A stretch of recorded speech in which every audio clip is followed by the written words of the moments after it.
Assalamualaikum warahmatullahi wabarakatuh. Perkenalkan, nama saya Muhammad Ilham Ramadan. Perkenalkan, nama saya Al-Rahman. Perkenalkan, nama saya Muhammad Dafa.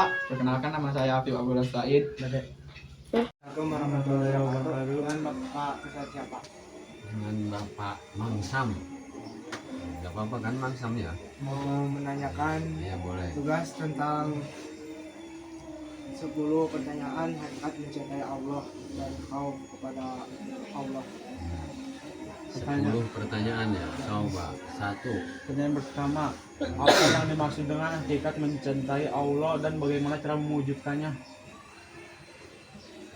Apa yang dimaksud dengan hakikat mencintai Allah Dan bagaimana mewujudkannya? Ya. Mencintai Allah itu kita harus tahu dulu. Harus tahu dulu Allah itu apa, Allah itu siapa. Kita harus mengenali dulu. Allah itu nama, sebuah nama.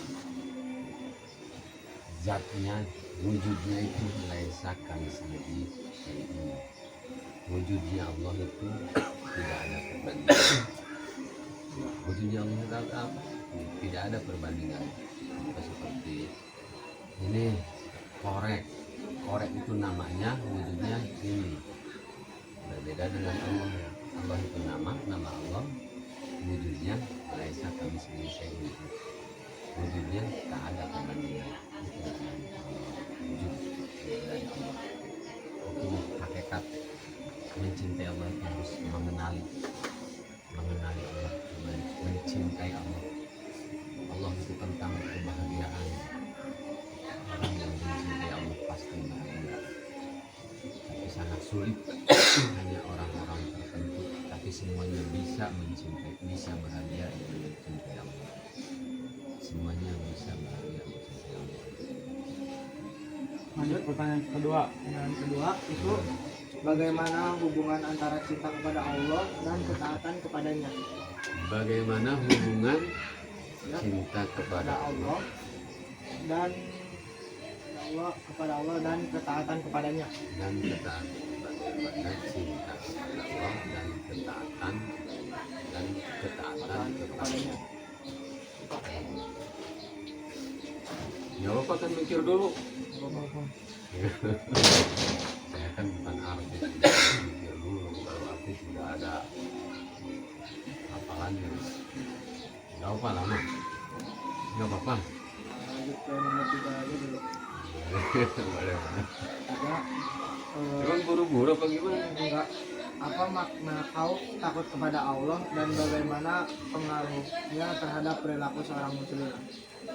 Makna khauf kepada Allah itu tidak melakukan hal-hal yang menyebabkan kerusakan, menyebabkan permusuhan, menyebabkan perselisihan. Itu makna khauf. Soal 4, siapa yang disebut sebagai raja segala raja dalam Islam dan apa implikasi terhadap Implikasi. hidup seorang muslim? Implikasi itu Siapa raja di dalam Islam? Raja di dalam Islam itu sudah jelas di dalam surat Al-Fatihah ada Maliki Yaumiddin, pemilik seluruh alam.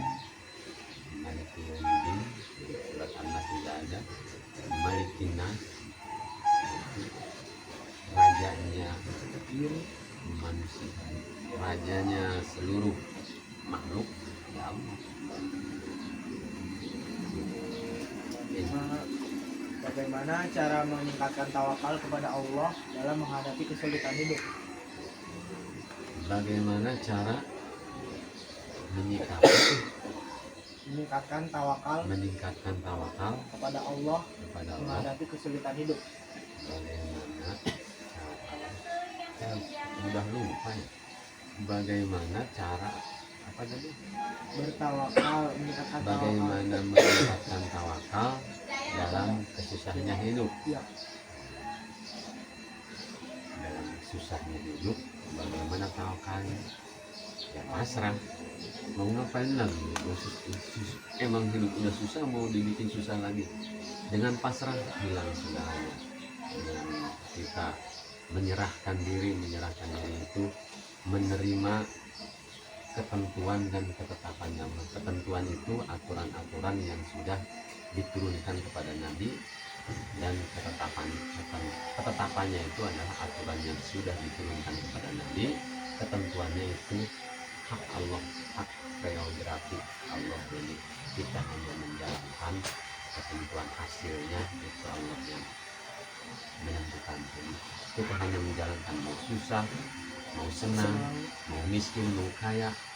Kalau kita sudah benar-benar menyerahkan, tidak ada susah, tidak ada senang, tidak ada miskin, tidak ada kaya.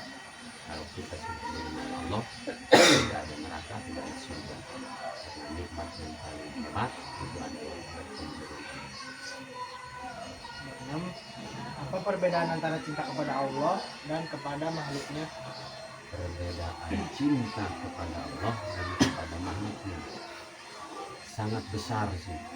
Karena cinta kepada makhluk itu terbungkus nafsu, tapi cinta kepada Allah tidak ada nafsu.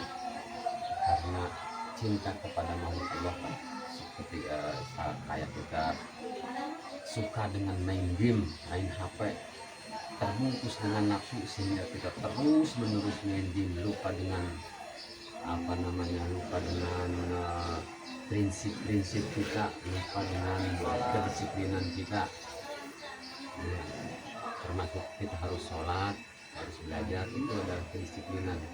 Mengenal waktu sholat, mengenal waktu belajar, mengenal waktu tidur, mengenal waktu dingin, itu disiplin. Jadi jangan sampai cinta kepada makhluk itu menutup segalanya. Berbeda dengan cinta kepada Allah. Cinta kepada Allah itu menjadikan diri, tak ada apapun, kita hanya menjalankan kehidupan ini. Menjalankan, ya kayak saya sebagai kuli, ya kuli aja, dapat uang tidak dapat uang itu urusan Allah. Ke pertanyaan ketujuh, bagaimana kau kepada Allah dapat mempengaruhi seorang dalam melakukan amal kebaikan? Bagaimana takut, atau kau itu pakai kau ya, kau itu takut kepada Allah sudah meningkatkan ketakwaan. Kalau kita kau kepada Allah, takut kepada Allah, ya dengan menjalankan perintah-perintah seperti sholat, ngaji, itu akan meningkatkan ketakwaan kita, di antara seperti itu. Yang lebih ingat kepada Allah ya. Yang lebih ininya kau kepada Allah itu menuruti apa yang diinginkan Allah, itulah kau. Jadi perintah-perintah Allah kita jalankan, sunatullah kita jalankan, jalannya gitu. Lanjut ke pertanyaan 8, apa yang dimaksud dengan tawakal kepada Allah dan bagaimana cara menerapkan dalam kehidupan sehari-hari? Bagaimana tawakal kepada Allah itu adalah makhluk meninggal. Tawakal itu menghilangkan rasa sombong diri, sebutnya sifat-sifat anania, sifat-sifat ketuhanan, merasa saya paling pintar, merasa saya paling cerdas, merasa saya paling kaya, sehingga yang lain di bawah saya. Adalah sebuah kesombongan yang merusak diri kita sendiri. Jadi hilangkan kesombongan itu, hilangkan rasa-rasa takabur. Nah itu gampang, itu kecil lah, tapi juga gampang. Menggampangkan, apalagi hilangkan rasa sirik, rasa iri. Ya, anak keren, ini jelek, hilangkan ya, apa adanya kehidupan. Sifat-sifat anania itu hilangkan, dan anania itu sifat-sifat tinggi-tinggi, sombong, jadi dia takabur, hilangkan, ganti dengan sifat rendah diri, hidup berdampingan dengan sesama, ke atas kita, apa artinya ke atasan, seperti kepada guru, kepada orang tua kita menghormati, kepada orang yang lebih kecil, lebih rendah kita sayangi. Jangan sampai kita mentang-mentang dia orang kaya kita ke bawah gitu. susah hidupnya, kita minta melulu. Kalau dia minta ya kasih aja, kita sayangi aja. Jangan sampai kita tidak menyukainya gitu. Dia minta kasih, dia butuh apa kasih. Kalau ada ya akan kasih. Dan kita tinggal kita ngomong dengan bahasa yang baik-baik. Mohon maaf, saya hari ini tidak bisa ngasih karena belum tidak pegang duit, padahal mau taruh di apa tuh, di berangkas. Karena kita nggak mau ngasih karena keseringan gitu, dengan tujuan kita supaya dia belum mau belajar tentang kehidupan. Mohon maaf, saya lagi tidak pegang duit, gitu aja. Udah. Selanjutnya, bagaimana cinta Allah dapat menjadi motivasi untuk melakukan kebaikan dan meningkatkan kemaksiatannya. Meningkatkan kemaksiatan. Meninggalkan Oh, kemaksiatan. meninggalkan. Motivasi kita cinta kepada Allah itu motivasinya sering merapat dengan orang-orang yang sudah lebih tinggi mengenal Allah. Cuman ya kita sering merapat dengan guru-guru, dengan ustaz-ustaz, dengan kiai-kiai.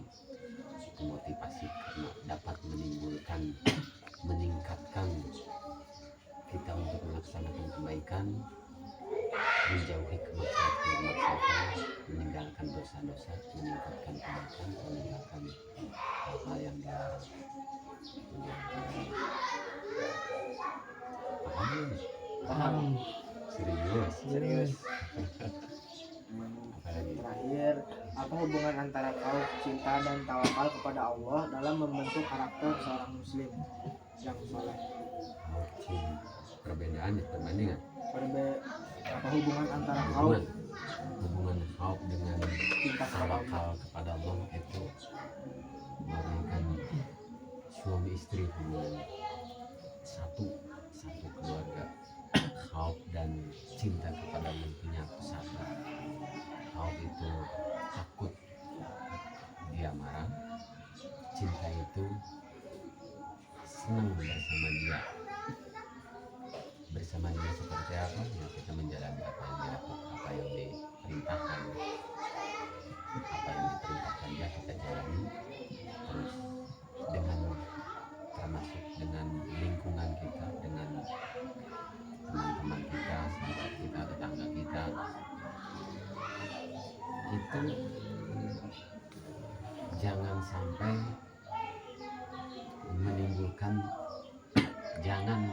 jangan menimbulkan perasaan iri, tidak suka. Kita sama-sama aja antara cinta kepada mereka, mencintai sesama, menyayangi sesama, hidup rukun dalam kehidupan, itulah cinta kepada Allah. Seperti itu. Ada lagi? Ada habis? Terus? Gimana lagi? Mau ngopi-ngopi apa mau? Ya, sekian, terima kasih. Wassalamualaikum warahmatullahi wabarakatuh.